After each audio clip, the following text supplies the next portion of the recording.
One of the first acts of the current coalition government was to impose tough spending cuts to bring down the deficit. This round of cuts ends in early 2015, but the pain won't end then. The economic outlook remains bleak, so whoever wins the next general election will face more tough choices. None will be politically popular, but they're choices that the politicians will have to make. The coalition has already set out broad plans for the public finances in the 2 years after the current spending review. They're designed to bring the structural budget into surplus and ensure that public debt is falling as a share of GDP. There's speculation about whether the Chancellor can stick to either of these targets.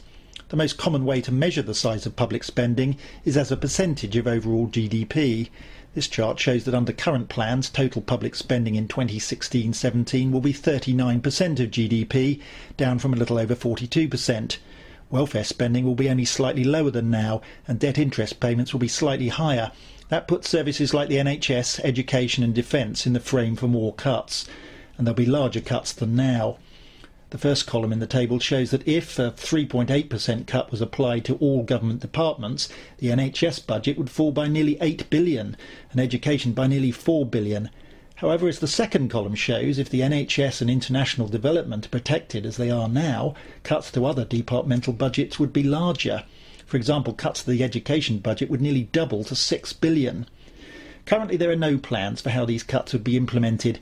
However, this slide gives a sense of the scale of the implied cuts. For example, £1 billion in the education budget pays for the equivalent of around 22,000 teachers. So cuts of £6 billion are equivalent to 130,000 teachers.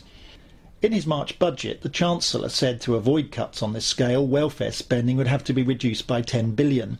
Ministers are discussing how and whether to cut welfare further. But if it was cut by £10 billion, total departmental spending would need to be reduced by £14 billion instead of £23 billion.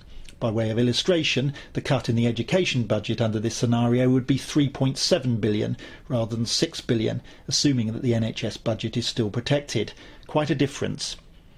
Most welfare spending goes on popular areas like the state pension and child benefit, so cutting back on welfare spending is difficult. So far, pensioners have been largely protected, and welfare cuts have fallen on working-age families. So how could a further £10 billion be cut from welfare? Some savings could be made by cutting back on universal benefits, which go to people regardless of need or their contribution record. Cutting the winter fuel allowance, for example, would save around £2 billion. Another alternative might be to freeze the value of child benefit for 2 years. This would yield around £500 million in 2016-17. Freezing all benefits paid to working-age families for 2 years would save around £4 billion. An alternative to welfare cuts or spending cuts would be tax rises. On current plans, almost all the fiscal consolidation in the 2 years after the current spending review will come from spending cuts. This compares with a roughly 80%-20% split between cuts and taxes now. The second pie chart shows that if 70% of the fiscal tightening came from spending cuts, there'd be £20 billion extra for public spending, but that money would have to come from increased taxation. Raising taxes to this extent would not be popular. For example, it would require an extra 4p on the basic rate of income tax, or raising VAT from 20% to 24%. New taxes, such as a mansion tax on houses valued over £2 million would help, but would only raise about £2 billion, just 10% of the amount needed. Another alternative would be to delay fiscal consolidation by 2 years.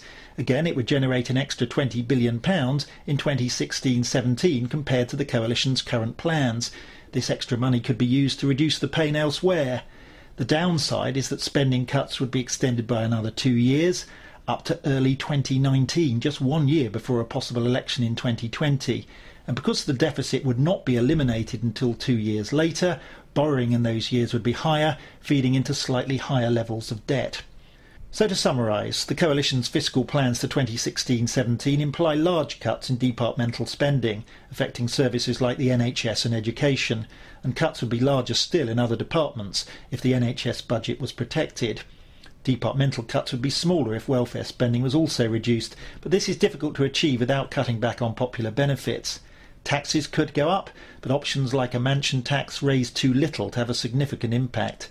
Delaying fiscal consolidation by 2 years would reduce the scale of spending cuts in 2016-17, but borrowing and debt would be higher than currently planned and would be facing an extra 2 years of spending cuts.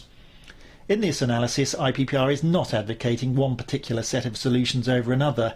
What we're showing is that all the major political parties will face tough choices about how to balance the books.